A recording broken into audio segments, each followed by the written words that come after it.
world has changed. America has changed.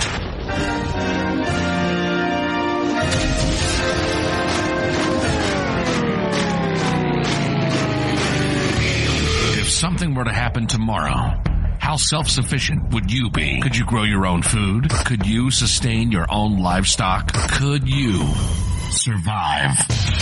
This is the We Grow Our Show with Nick and Don. Nick and Don talk about everything from politics to planting. They cover techniques, methods, and tips on how to not only survive, but thrive. Visit the website at WeGrowOurs.com. Lock and load.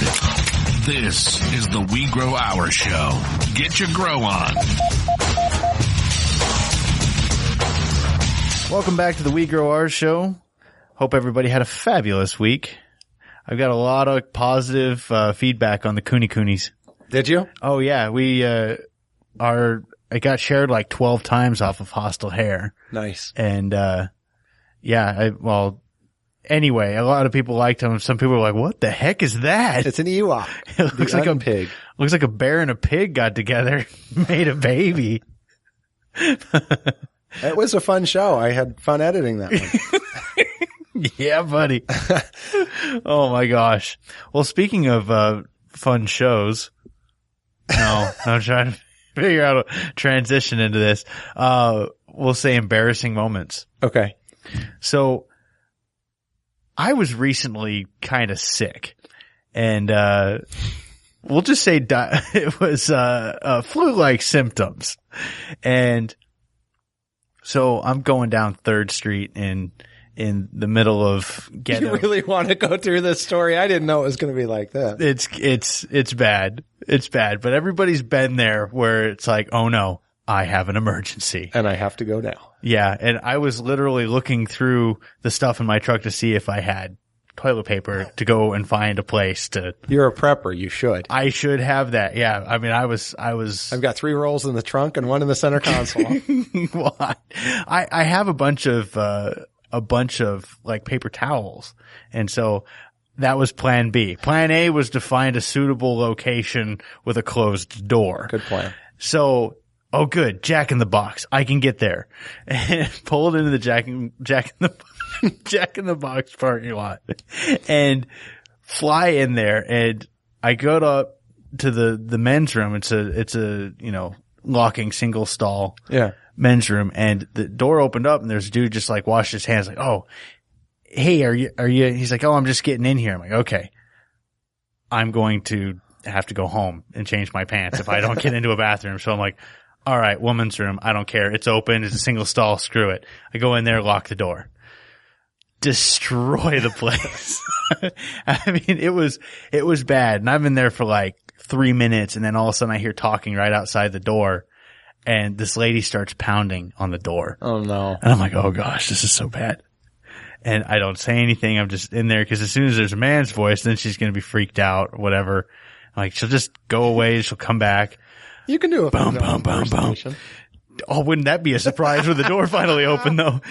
And so anyway, she continues to pound on the door, and now I've got stage fright. I'm in there for another like 2 minutes. Like, oh my gosh, what am I going to do? Walking out of here in a work shirt with the company name on it and everything else. Anyway, so finally I was like, all right, she's just being really rude with the pounding on the door. It's a locked door and there's business to be done here. You don't mess with anybody on the toilet. Anyway, so I wash my hands. I take my time and I walk up right as the door starts to get pounded again, fling it open and said, "It's ready." I think she peed a little. Now,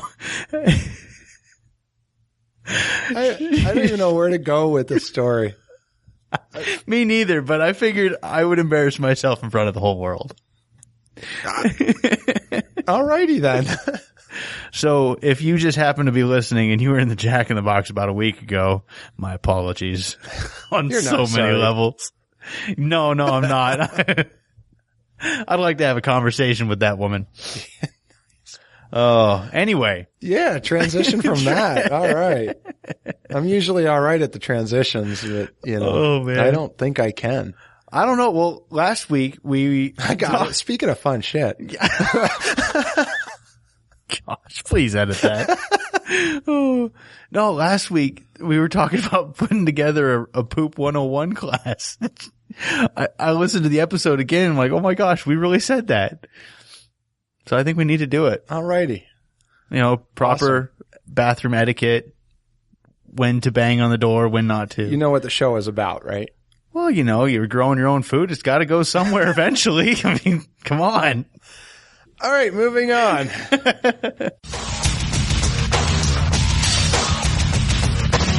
What will you do when your stored supplies run out? Are you prepared? Hostile Hair provides equipment and education you need to control your own infinite food supply. We have live food storage systems, rabbits, quail, and other urban livestock for any situation and strategy. Don't be limited by what's on the shelves. Get started with an infinite food source today. Get prepped, stay fed with Hostile Hair. Call 480-331-3761 or visit hostilehair.com.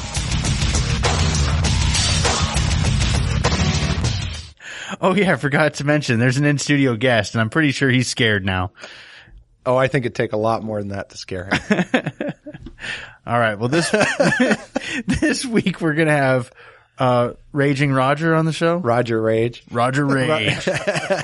That's my nickname for him. Oh, okay. He doesn't rage much. How you doing, Raj? I'm doing fine. How are you guys? Very good. Thanks for joining us in the Situation Room. Thanks for having me. Hey, and about that, you'd figure with Jack in the Box, they'd be all okay with transgendered people using their, restrooms. Well, there you go. Shout out to Jack in the Box.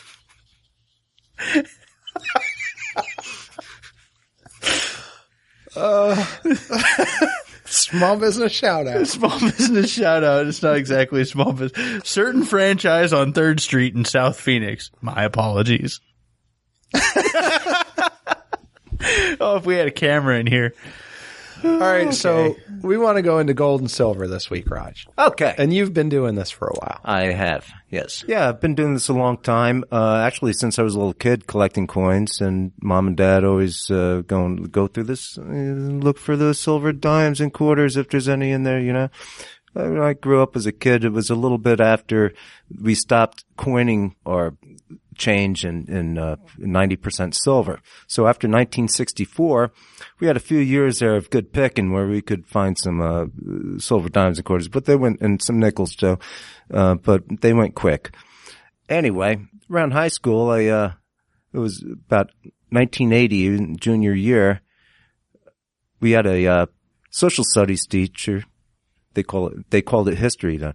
And that's when silver hit $50 an ounce. Gold hit $800 an ounce. It was just crazy. It was, what was that? 9 years after, Nixon got us out of the gold window there and closed the gold window. So we had that huge run up in the precious metals, and our history teacher just made a killing in the futures market, man, in this thing. So I was like, wow, that's cool. I always, knew about that. And that was the same time I was into it too. I had my silver quarters and everything. Bought my first shotgun with $2 silver quarters, And this is high school. Yeah.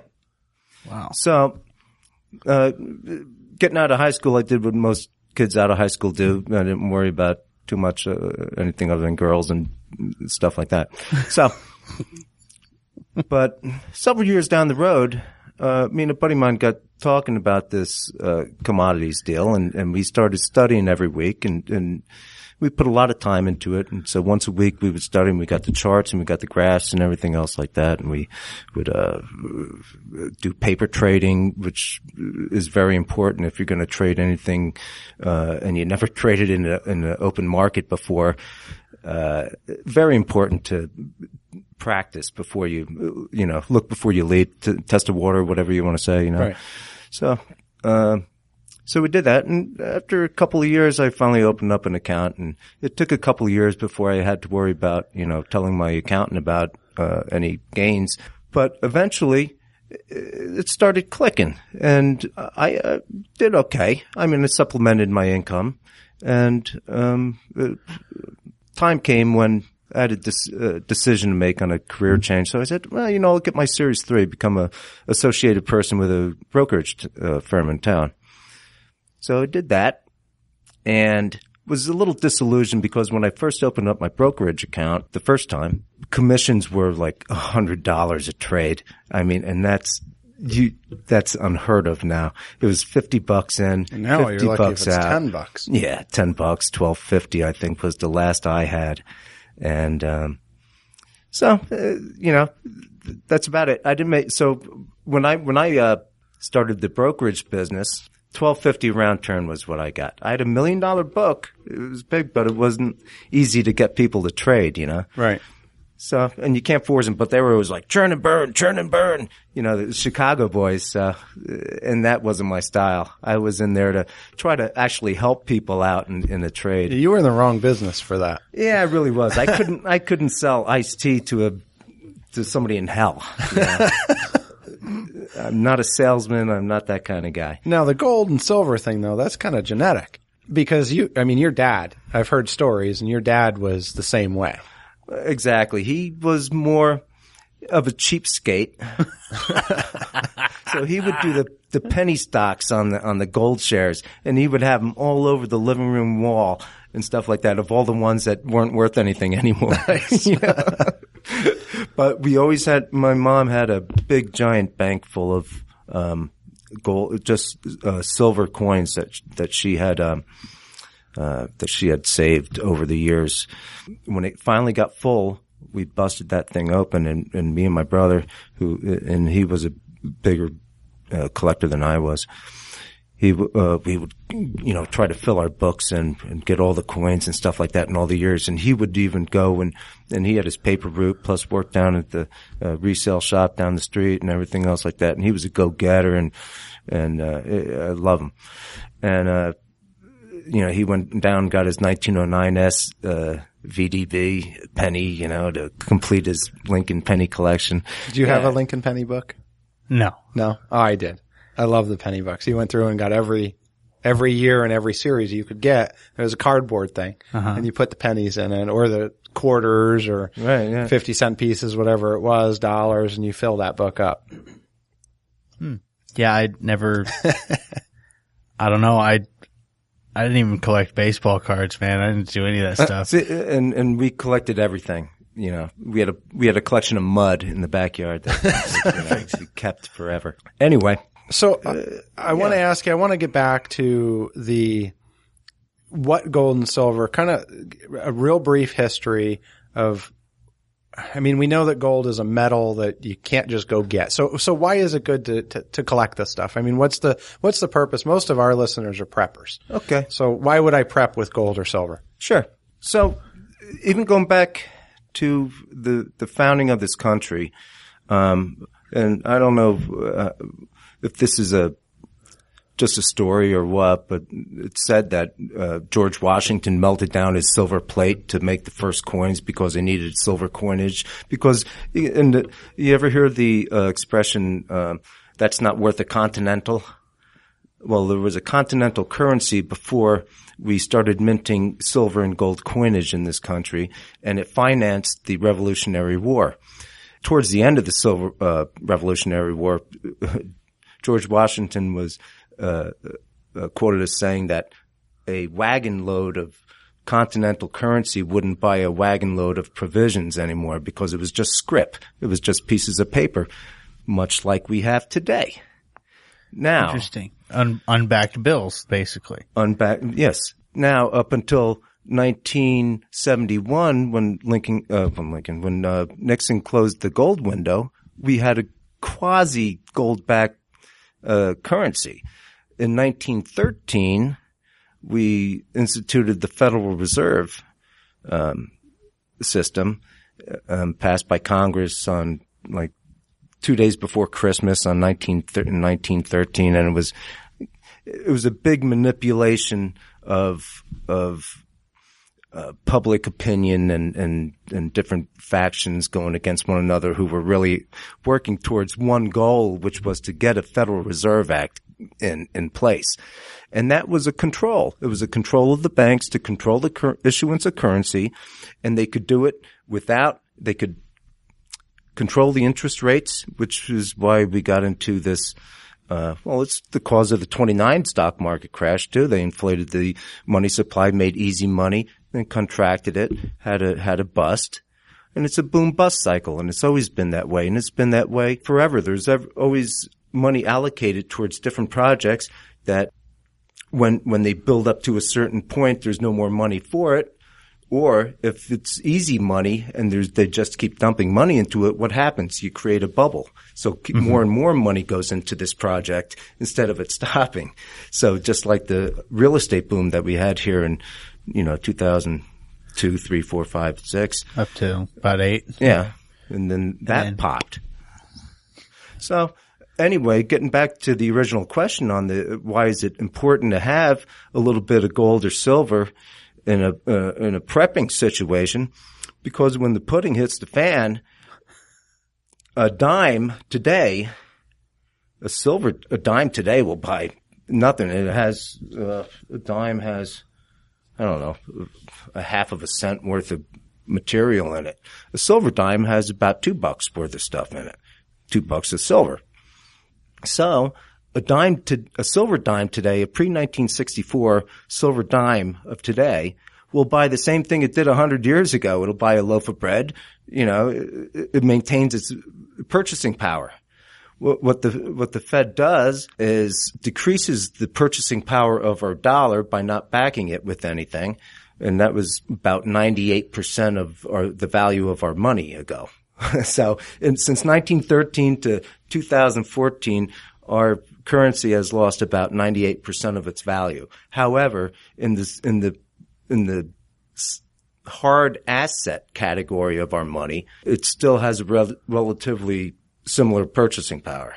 So minimum wage back when it was a couple of silver quarters is really the same as minimum wage right now, because you could sell those silver quarters and buy a loaf of bread just like you can now. Right. And I've even heard of people paying their people in silver and then claiming the taxes and stuff like that, because that's legal tender. Right. But they get in trouble for it and everything. And there's a big hassle. So, I don't really go down that road. But, so do you have any questions? I do, because, well, for one, 1970s is a little bit out of my age range. What exactly was the gold window, and what did Nixon do there? Okay. After World War II, in 1940, I forget what it was, 45, 46 or something like that, they had the Bretton Woods Agreement. And what that did was that to the victors of war go the spoils. Uh-huh. So the United States was the top dog. We had no war over here. Our infrastructure was intact. We geared up. We started making Chevys and Fords and, building little houses. Europe was in shambles. Japan was nuked. Russia had, minus 3 million people. So we got the status of being the reserve financier of the world, the reserve currency of the world. We actually did rebuild most of the torn up, war-torn world. And so did our corporations go in and help them out too. Oh yeah. That's investing in the future, right? Indeed. They had that divvied up before the thing was over, I think. Anyway. Well, I didn't realize. So being as young as I am, there's a lot of things that we're just not taught in school. For example, the Federal Reserve comes into fruition in 1913. Correct. When did the IRS come in? 1913. Yeah, the same exact time. Because when you start printing fiat currency that the Treasury prints gives to the Federal Reserve to loan back to us at interest, we need a revenue base to pay the interest on that money. So the entire reason, and this was proven back in the Reagan years when they did a study on where the income tax money goes and all the IRS money goes. The Internal Revenue Service gets the money for the Treasury to pay off the interest on the notes that it makes to gives to the Fed to lend to us. Okay. That's pretty much it. They might have a couple bucks left over for a Tootsie Roll or something. Yeah. Wow. Parties. And then, cigars, Yeah. And then I'll dresses. Go to my very exquisite education, A Schoolhouse Rock, where it talks about Tyrannosaurus debt. I don't know if you guys seen that one. No, it's kind of funny. But anyway, it talks about how we owe ourselves the money. And the reality is it's owed to the Federal Reserve, correct? Yes, we are the collateral for the debt. Okay. So the Federal Reserve owns the debt. Yeah, I guess you would say the Federal Reserve owns our debt, and who owns the Federal Reserve? And that's a consortium of private banks, Chase Morgan, Rockefeller, Barclays, and Rothschild, and all those Rothschild. guys. There's a name, huh? Barclay. I don't know. There's probably 6 or 7 of them. They don't let me in on the meetings. But by the time 1971 comes along, we have to pay for LBJ's new the Great Deal. Yeah, what do they call that? I think it was the Great Plan, the Great Deal. The New American, the final solution. Well, it was a bunch of welfare is what it comes down to. Plus, a very expensive Vietnam War. So we were getting in debt and in debt and in debt, and we started having inflation here in this country. We started losing a little bit of face, and people worried about getting their gold, and pretty soon Nixon said, no more. From now on, you're getting Federal Reserve notes, and that's it. And from that moment on, we were off of the gold standard. And that was 71. That was 71. August 17th, I think. Okay, so how is gold and silver done from that point till now? Okay, well, gold at that point was $40 an ounce where it was pegged on the reserve. Silver, I don't know what it was. It wasn't much, under $1 probably, and or $1 an ounce, I don't know. From there, it went up to about $200 in 75, 76, and then they pounded it down to $100. And they relegated it to the dustbin of history, quote unquote. But from the moment that they closed the gold window, there was economists around that knew fundamentally that a fiat currency backed by nothing and created out of thin air cannot survive. And it will not, you don't know how long these things are going to last, but they know that gold is not going to stay at $40 an ounce when it used to back the most powerful currency in the world, and arguably still is the most powerful currency in the world, even though they're printing up 85 billion of it a month and, giving it to foreign banks and spreading it all over the place. But the whole world's in a mess. The whole world's printing fiat paper.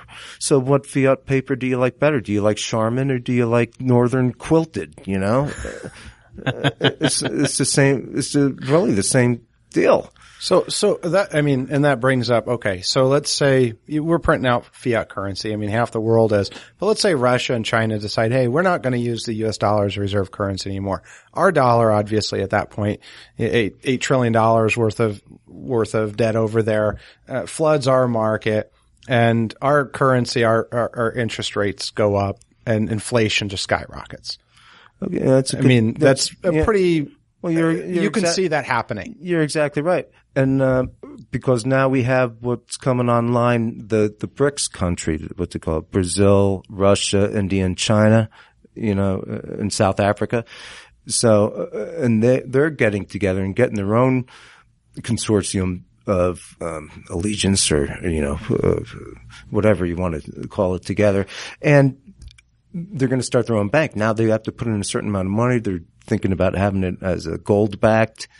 Don't know the technicals on it, but they're going to start trading in that currency. So probably the renminbi and Chinese yuan or something. And the Chinese have been buying so much gold. In fact, I don't know if last year or this year they're going to probably pick up the entire world's production for the year, and so. And they're encouraging their people to buy gold. Here, you turn on the news, people are saying, gold's dead, it's a bear, it's going down to $500 now, So what happens? Well, what's that gold and silver in your pocket worth? Because one of the things that we're always talking about is you got to grow your own food, you got to do this, you got to do that. And part of that reason is I'm not convinced that having a gold coin in my pocket is going to be worth anything when the dollar collapses. Well, It always has been for past 6,000 years. So chances are it's got a pretty good track record. It's got a better, what else are you going to have? I mean, food. I know you can't eat gold and you can't eat bullets. But you got to have something to trade. But if you have something where somebody has somebody likes that stuff and people generally gravitate towards it, especially when they have goods to sell, they're not going to sell you a tomato for a tomato. Right. So, Trade a bushel of tomato for a couple 100 pounds of rabbit meat. and you could do that too. Although, then you come into the question, how do I store this rabbit meat? Can I preserve it? Can I get it to it's a gold coin or a couple of silver dollars that may purchase all that rabbit meat, is very easy to transport. It's very easy to store. It's very easy to hide. It's, I think it's important for everybody to at least consider taking a little bit, and you don't have to go cuckoo. I wouldn't be buying $20 double eagles or, the big bullion coins. Now, a $20 double eagle, what is that worth? I mean, what are you paying for those now? $1,400 probably. I mean, spot's probably just over $1,200 now. So you got a premium on the numismatics. But say you get a bullion coin for the same price. So you spend $1,200 for a gold coin. Not too many people going to have change for that if things are really tough. So you want fractional stuff. I like the fractional, the 90% silver coins. I mean, you can pick them, you can probably even go on Craigslist, for goodness sake, and go looking around and find somebody that has a roll of something, and you don't. I've traded chickens for silver coins. Right. So you don't have to spend a lot of money or time or effort. I mean, I could show you how to, do stuff on paper with put a margin on a contract of 5,000 ounces of silver to make a profit so you could purchase some. It may not, I wouldn't, that's risky. I mean, especially the volatility of the metal markets now. I mean, we had to run up back when I was trading pretty much exclusively gold and silver in the futures markets. Gold was under $400 an ounce. You didn't have a big swing during the day. You had a $5 swing, and silver was under $5. So, and now silver was $50 just a year and a half ago or so. Really? Oh yeah. And they nailed that down to, $17 now. It's $16 and change, I think now. And the gold was up at $1,900 an ounce. Now, but you also have, it's very, very manipulated. There's a lot of, what do you call it? I'm sorry. No, keep going. It's just, fraud is the fraud. That would be a good way to call it. For lack of a better word.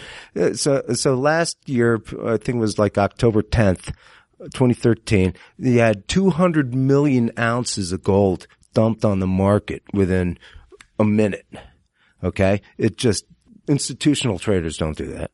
I don't, nobody would do that. Central bankers may be able to do that. The Federal Reserve might be able to do that.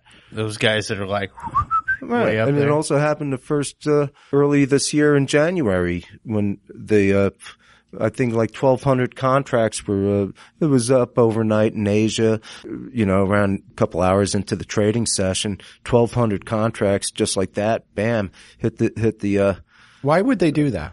Well, they want Drive to the smack price down. down because they're short. They're short more gold and silver than there is gold and silver. Gotcha. And so they can control, but the market will find a way. They can't, it's like that Jurassic Park thing, like, are you saying that two female raptors can mate and make the market will find a way. Yeah. Well, yeah. I don't know if the market will find a way or the market will cease to exist and a new market will be created. I mean, you see that even with Bitcoin right now. I was just going to say Bitcoin's. If that's what happens, then that's the market's way of doing it. Yeah, of course. It's like any bubble. It's like this whole thing debacle with the bailout. If we had let that just go and not bailed out these guys to the tunes of trillions of dollars, tens of trillions, if not more, but we'll say conservatively $28 trillion, then it would have been tough for a year or so, but you know what?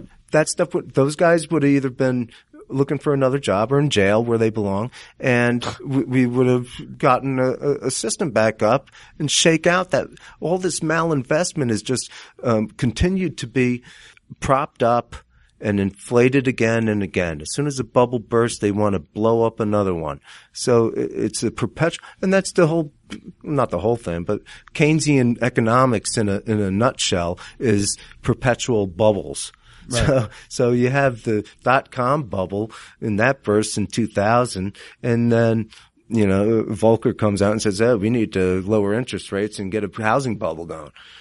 So I think we got a student loan bubble that's going to pop pretty soon too. I think what they ought to do with student loans is just say bye-bye. Yeah. Just forget about it. Do a year of Jubilee and all debts are forgiven. Yeah. I think repudiate them. I think they ought to do that with the national debt too. And there's no way this debt can be paid. We're at what, $17 trillion. Now you're talking and that's a good point. 17 trillion, and we're talking back in Nixon in 71. Well, the national debt I think was 240 billion. It was $250 billion, and now we have 17 trillion, and 5 trillion of it is in the past 8 years. And they keep saying, "Oh, well, don't worry about it because it's as a percent of the GDP." No. Well, that doesn't fly anymore. That flew in 2008. Now it's not that much anymore because now we have negative GDP growth. And when they say we do have positive GDP growth, I don't know anybody who believes them. No, I don't either. Because they revise it 5 times. So now is the time to go get the gold, get the silver, because we've got something coming. It is low, man. You're at a year low right now for gold and silver, and I would be snatching it up. I mean, hey, I would be looking around locally, even if you get a little bit every week, dollar cost average yourself into the market. If you're into looking at paper stuff and selling options or buying options, you can do it like that. But, like I said, when the pudding hits the fan, you ain't going to get a hold of you're not going to get a hold of your broker to cash in anything in paper. So, well, and I've heard that's a major part of fraud is people buying notes on gold. Like, so somebody's acting like they've got all this gold. They have a business where it's basically fractional lending, and you're buying into it at a percentage of the gold that they have available. Never buy physical gold without taking possession of that gold. Never take a receipt for that. Now, the COMEX will give you a receipt for that. The COMEX is the exchange in New York that trades the silver and the gold, and they have warehouse receipts.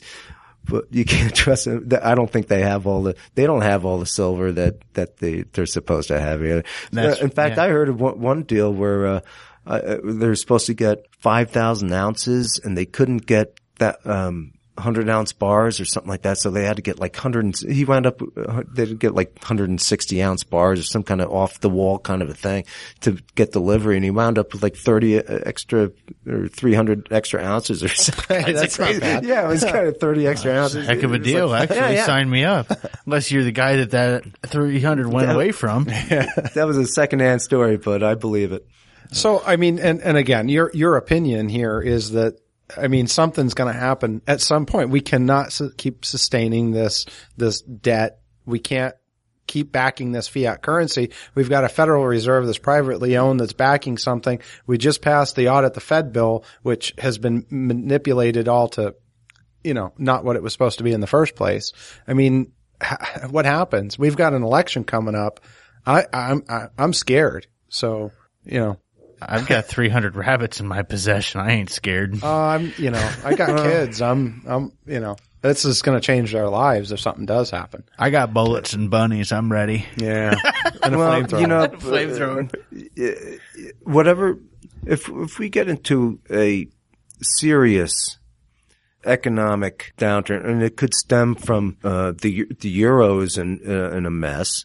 You got the United States with sanctions against Russia, and we're busting European banks' balls for doing business with them because they do a lot of business over there. They got natural gas and oil and this and that and the other thing. Yeah, and they don't have to swim to get it.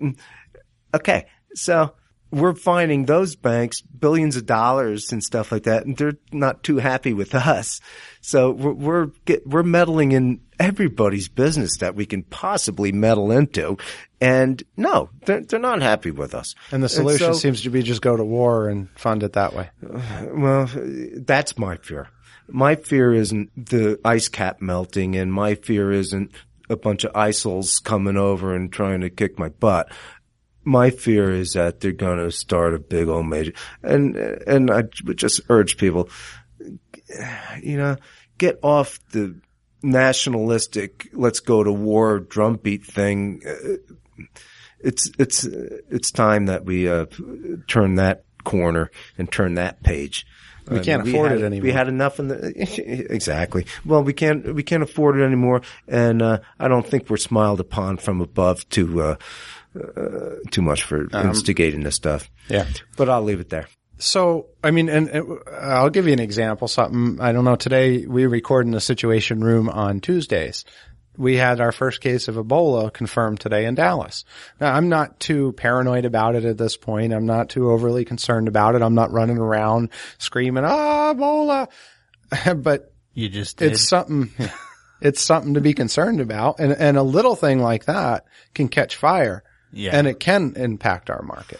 It certainly can. And I think it started when they had those, the two fellas over in Sierra Leone, or what was it, Liberia? In Liberia, yeah. Sick. They pulled them over into Georgia. Yeah, I didn't have a whole lot, a lot of issue with that. What was interesting about that was it was right across the street from the CDC.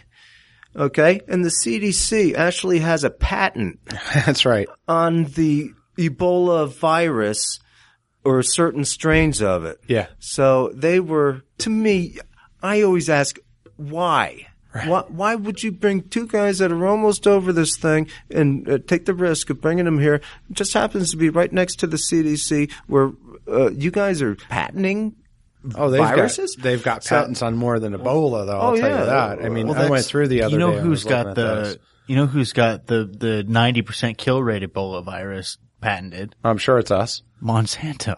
Imagine that. Yeah, of all people, why the hell would they have that? They have a seed that's resistant.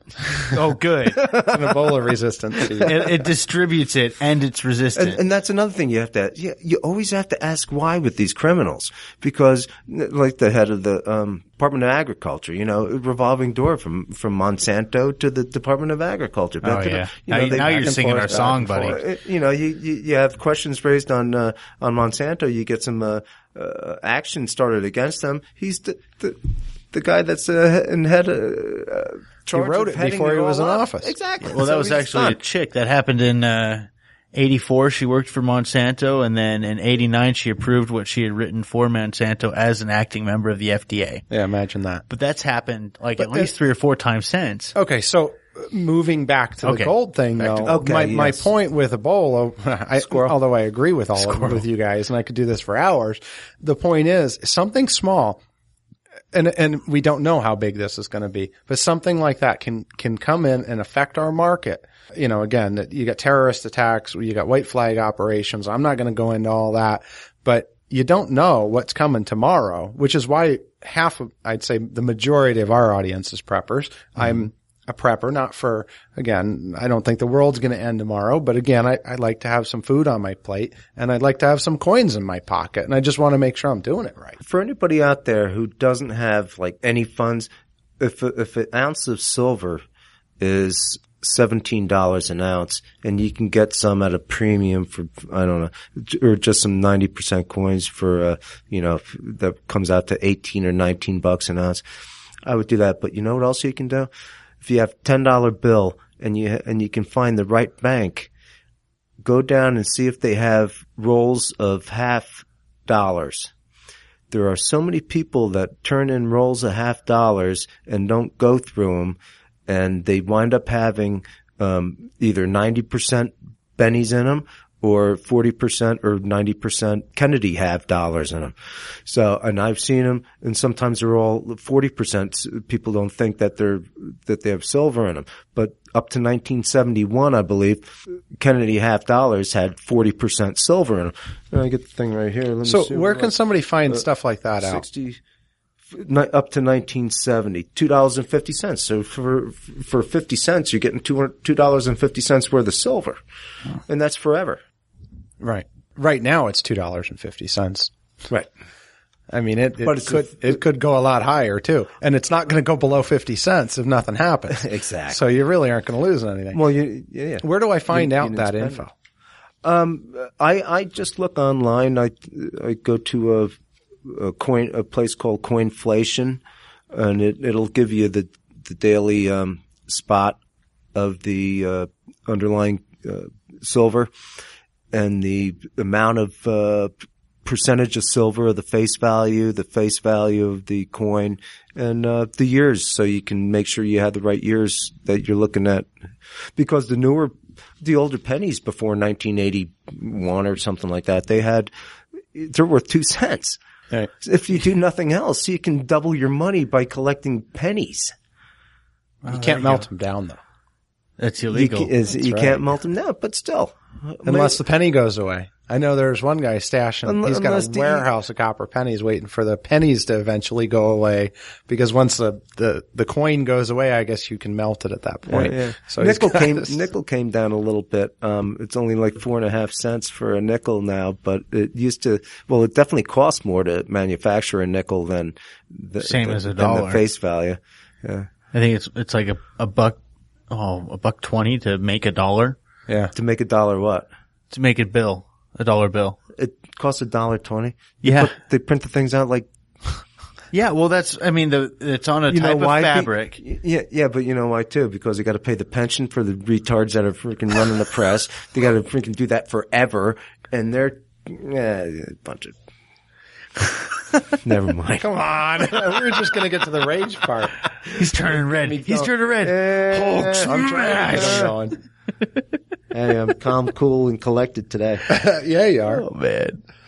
Well, But I like getting the. Just trying to get a little message out there that it's not hard to do, and you don't need a lot. It's nice to have a lot, but it's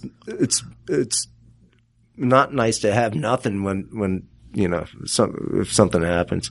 Well, and you know, when you hold a handful of silver coins in your hand, it's just something about it when you pick up this clad stuff that's made out of zinc and yeah, poopy and feels like Monopoly. Yeah. Well, here's a suggestion too. I'll go ahead and throw this a shout out to Noble Mint.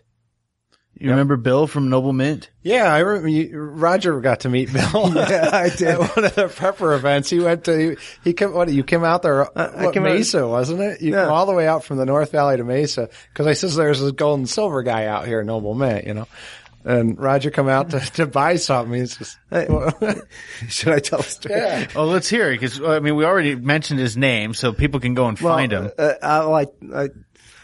I went up there. I said, "Yeah, I'll take a silver eagle.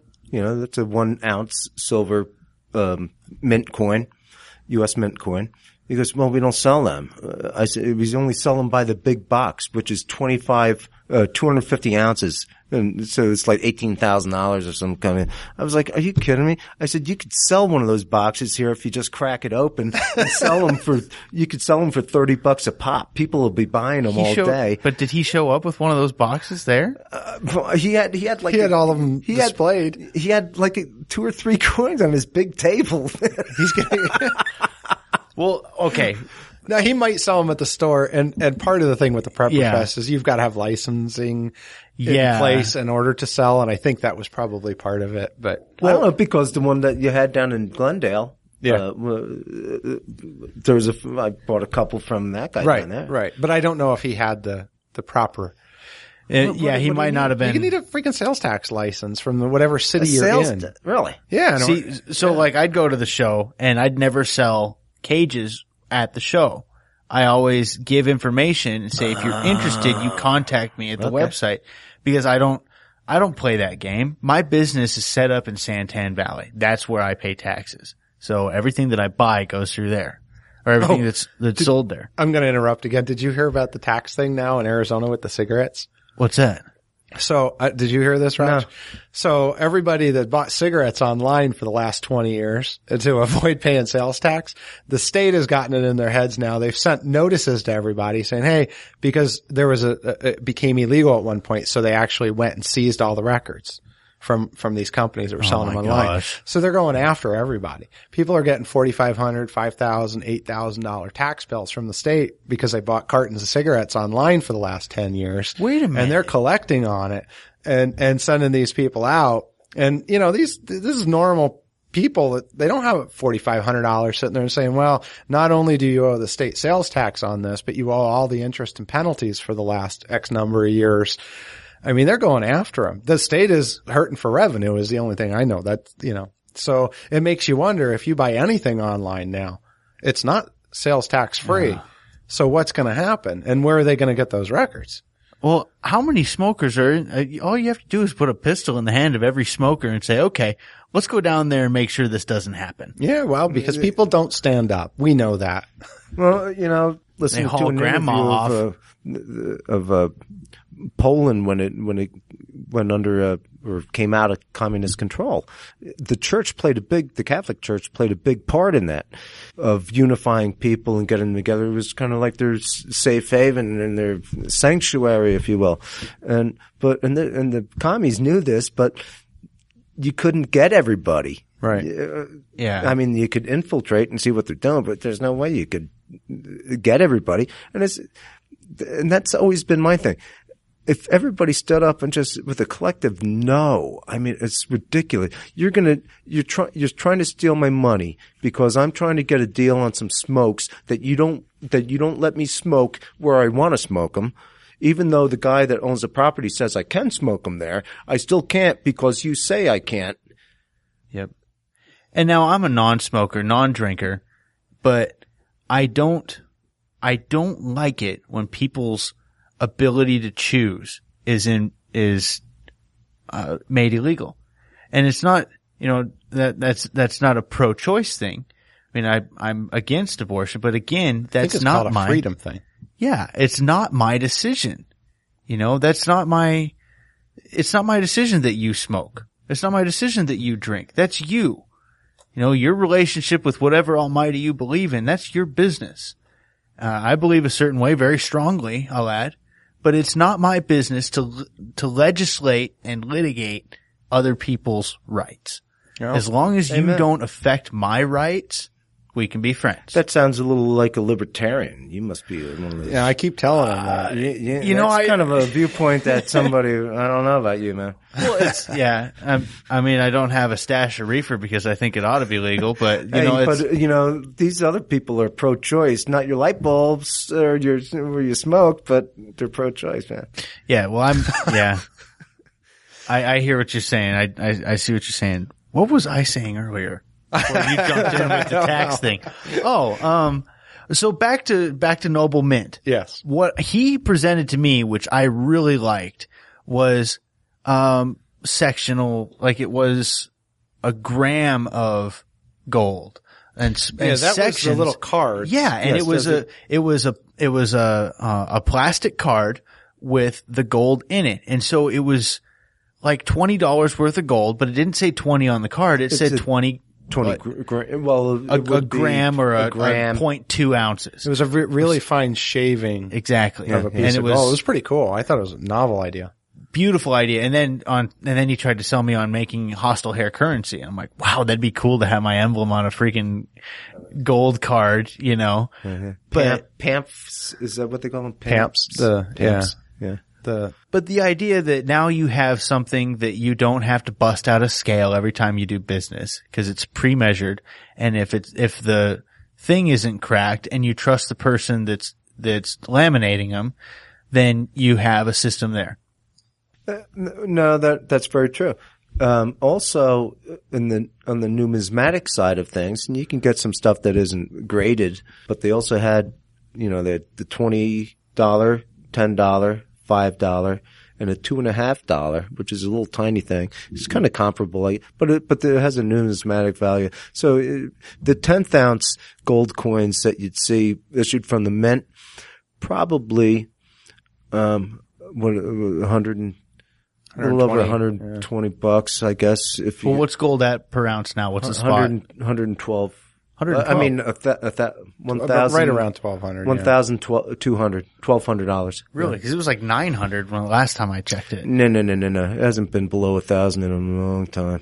I haven't checked in a long time, I guess. It's been about. All right, guys. I'm going to interrupt you real quick, and because we're coming up against a time crunch for PrepperBroadcasting.com. Dang it. So what we'll do is I'm going to go through my little thing that we always go through, and if you're on Prepper Broadcasting and listening to us, feel free to jump over to WeGrowOurs.com. We're going to go on for just a couple more minutes, but go check us out at www.WeGrowOurs.com. and do the Ask Us to get your feedback on this show, on other shows, what you want to hear on Cooney Coons, anything you want. Yeah, we had the Cooney Coon with a loony. That was fun. So Facebook.com/WeGrowOurs. We need more followers. Nick is giving away a cage.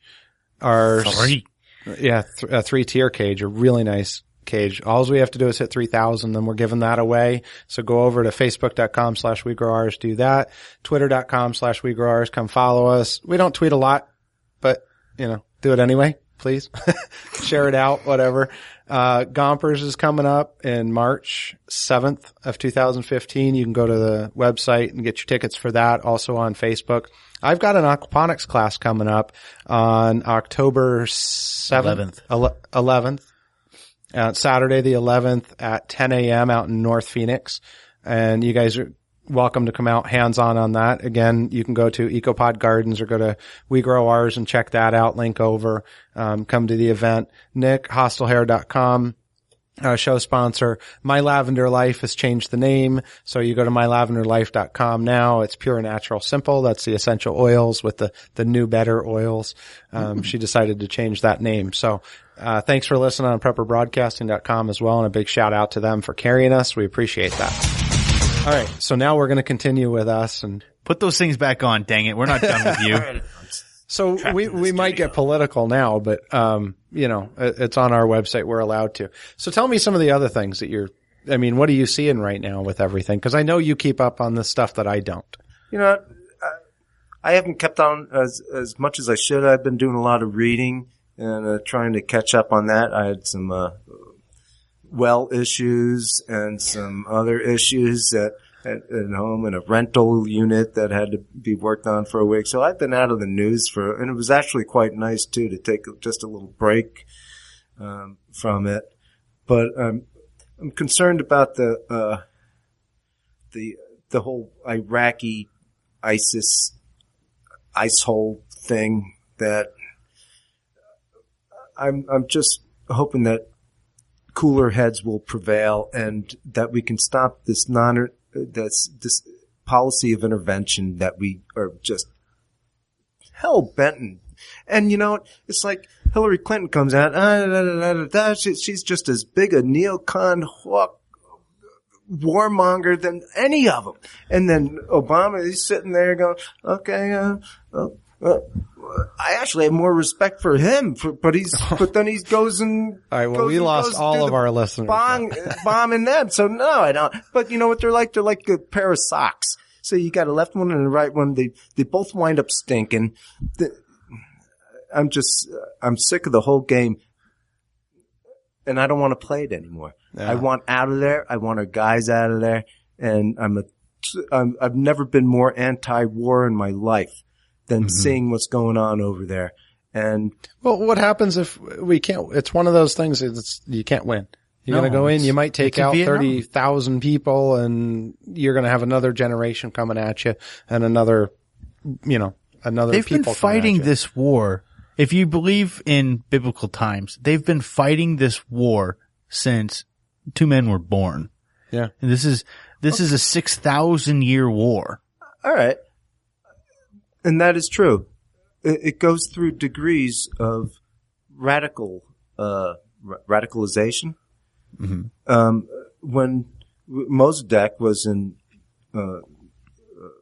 duly elected president of Iran back in the 50s, and the CIA and the Dulles brothers got Eisenhower to oust him and bring in the Shah. They did it by, here's a guy that was totally pro-Western, wanted to nationalize his oil companies, which the British company didn't like, who previously was running the Shah. So they go in and say, hey, we got to dismantle it. We got to dismantle this regime and bring in somebody else. So they bring in radical. They radicalize the Muslims. They bring them in. They overturn them, and then what do we get? We get chaos for the rest of the time. When the Russians go into Afghanistan, we got the Mujahideen in there. Okay, so the Mujahideen, Bin Laden and all them boys, they're fighting the Russians. We go in and we help Bin Laden and the boys fight the Russians off. Okay, after that's over, we're still working with them. Mm-hmm. And now they're our enemies, and then we go, okay, so then we help them out, train them out, and half of them are CIA assets, half of them don't even know if they are or not. It's such a big mess. We got, it's just a big policy of intervention. It's murder. Yeah. I have to say that I get emotional when I hear the Star Spangled Banner. I am a patriot, but the more I watch how our government is more of a tool to corporations now, it's really hard to get to really. I mean, I love this land. I've got family members that have died in foreign conflicts because we went in and saved Europe twice. Yeah. That's in me, and I continue to respect our soldiers for that. But now it's the iron fist of the corporate world. And I'm not talking, I'm a capitalist. I want to be able to make a lot of money. But the people that are in control of our government are not the politicians we're putting in there. You follow the money strings up and you'll see left or right of the aisle, they're a puppet show. They're a puppet show to keep us distracted and controlled. And I'm really torn here. What do I do? Do I stop being a quote unquote statist? Because I think you do what you're doing. You teach people. You start to open some eyes up by growing your own food, by teaching people how to be more independent. And I know Roger's on board with this. Roger has an aquaponics system. In fact, that's where we're doing the hands-on thing. Yeah. So he's got a killer aquaponics system because we put it in, and you got you just 15 more chickens just got added to the mix. You got 20 now, 30, 24 chickens. You got how many rabbits? I mean, you go up and down. I buy half of the rabbits I get are from him because yeah. I mean, but you're practicing this stuff and you're doing the same thing, and it's a matter of reaching people. But you guys talk about this so calmly, and I'm kind of new at this behind the microphone thing, but you're absolutely right, Nick. And it's not capitalism. It's crony capitalism. Mm-hmm. And there's a big crony capitalism is more akin to fascism than any capitalist system. You cannot have fractional reserve banking and have capitalism.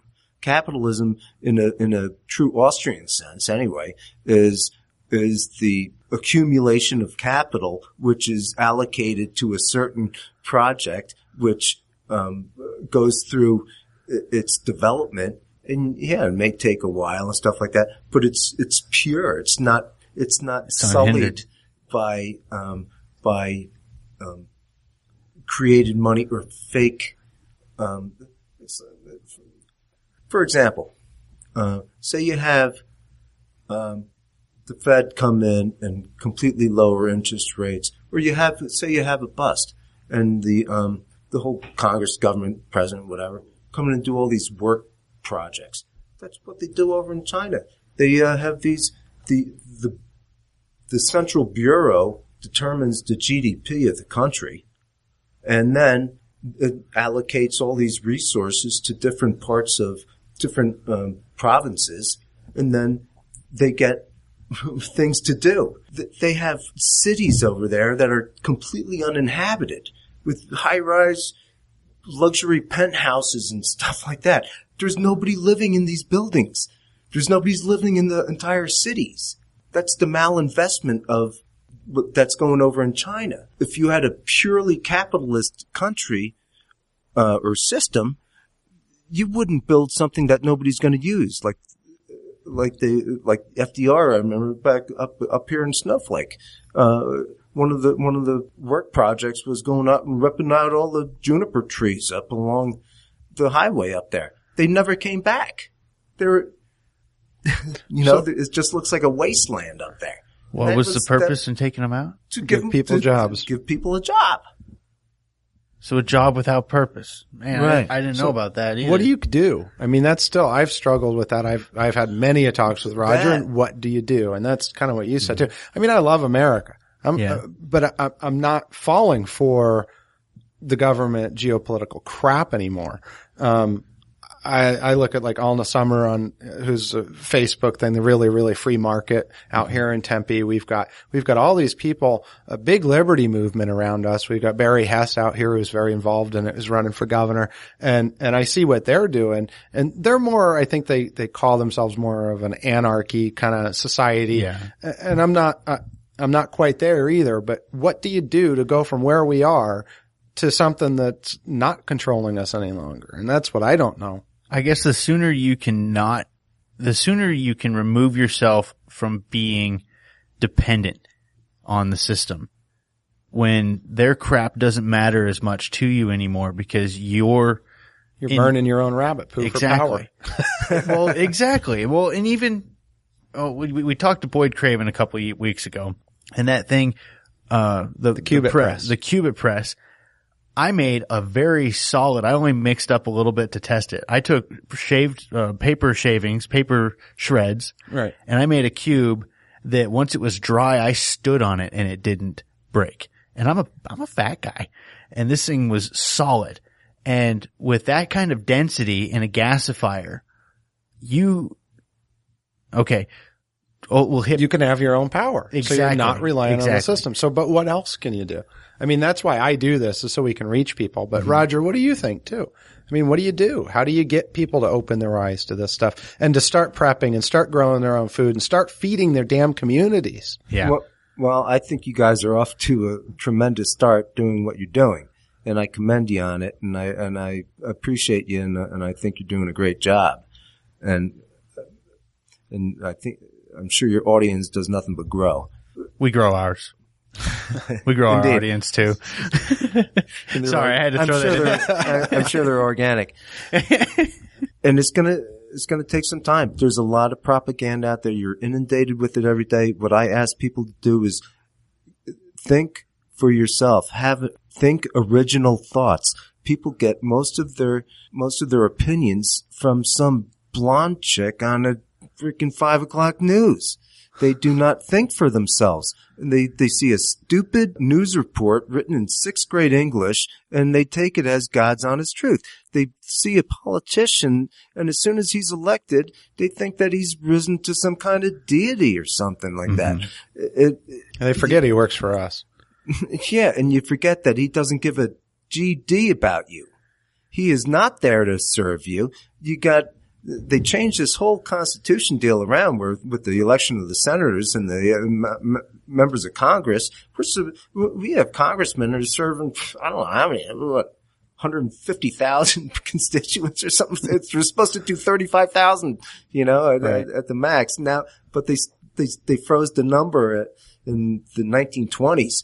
Mm-hmm. So we're not being represented. You can't make me believe for a second that the president or the vice president can even has a handhold on reality.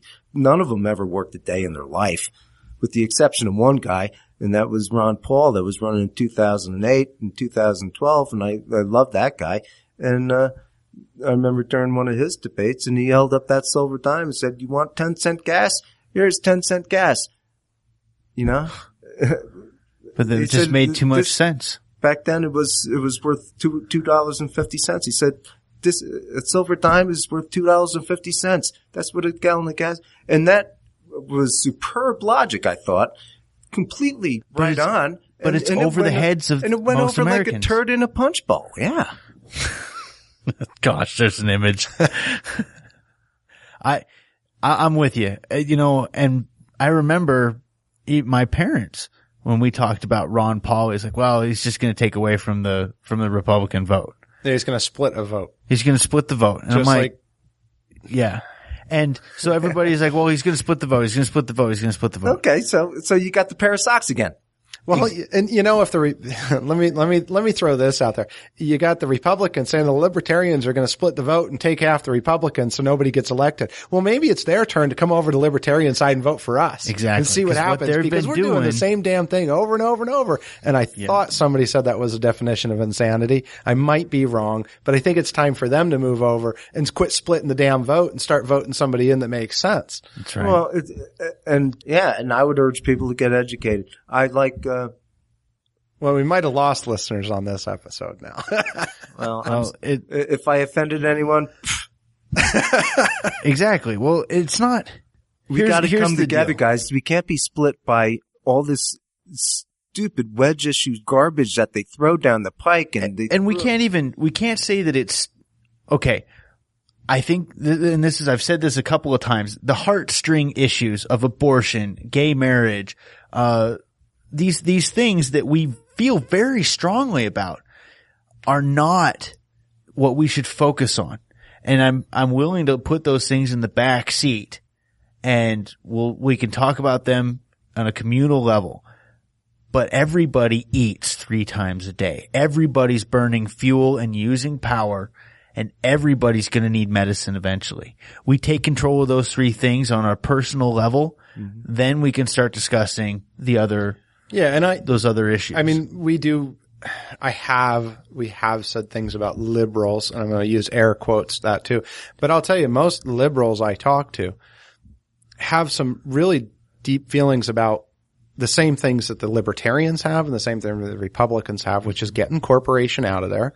So, and getting freedom of choice with food, things like that, getting labels on GMO foods. And if we can rally around stuff like that we all agree on, we all agree on this stuff, yet we let them divide us and we're weak at that point. Right. And that's the oldest, game in the book. I mean, that's, Sun Tzu and the Roman Empire and divide and conquer and so we order out of chaos. I shout out to all the liberals out there. Come help us too. We can get together on things we agree on. A lot more than we disagree on. Isn't that the truth? Because if you want me to leave you alone, you want me to leave me alone, and you want the man to leave us all alone. Join the ranks, boys. Yeah. I can't even shoot never mind. I don't want to say that on the thing. Yeah. Hypothetically, I couldn't shoot a coyote on my own damn property anymore. So I had a conversation today with somebody that it was funny because we started talking, and she was actually an African American lady, and I wasn't sure how the conversation was going to go, but it started on cell phones and then how we've become dependent on the system, and I eased into what we do on the Uyghur R show, and I invited her to listen to it. So Tiffany, if you hear me, thank you for listening. But I could tell that, she has some residual feelings on the left side of things, as I do on the right side of things. But we both agreed that the government is now bought and paid for. Our votes, we can vote for both sides of the aisle, and they're still, the money's still going to the same people. The control is still in the hands of the same people, it's not politics anymore. That's a dog and pony show. But it's cool because she's telling that to all of her friends, and that's a different demographic than I can reach. But at the end of the day, you go under the skin, it's flesh and blood. Same as everybody. Right. I think it brings up also the recent Scottish vote, where that. And I didn't know much about that either. I didn't really follow it a whole lot either. I was just seeing how it turned out, but I did hear a little commentary from a Scot, and he said, I think people were scared because there wasn't a lot of discussion beforehand on what they were going to do afterwards. They didn't know what kind of government they're going to have. Are we going to we're going to go from a tyrannical, overbearing government to an even worse one. To what? Or we're going to get one welfare system to another welfare system. So I think people are scared here too. I mean, number one, when you got 50 million people on food stamps and stuff like that, they're dependent. Yeah. And it's tough. And all these new jobs being magically created, I don't think there are a lot of private sector jobs. I think it's a lot of government jobs. And when the government is the biggest employer in your country and they're printing money like it's going out of business and they're entitled to give everybody a pension, it's very difficult. So I think there's going to have to be a sea change. And all I can say is it's your kids and my kids and stuff and hopefully there's going to be something to evolve out of this. Yeah. Well, and I agree. And for the record, this is not a call to arms. No. This is just, we want to educate people on I would like everybody to fix the world that we're in. Stop voting for the devil we know. Understand that you're being robbed every single day by the devaluation of your money, number one. Everything you've worked for is going to be sucked dry.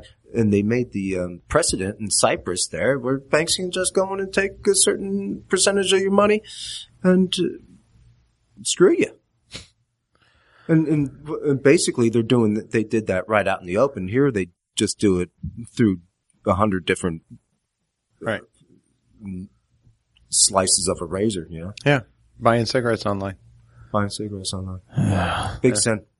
All right. Well, I think we're good for episode 36. Thank you, Roger, for joining us. Thanks for having me. Really appreciate it. Yeah, I hope everybody enjoyed this one. I'm not going to go through the spiel again, so we'll just say goodnight. Yeah, ditto to what was before. Well, boys and girls, we'll catch you next week. Thanks for listening.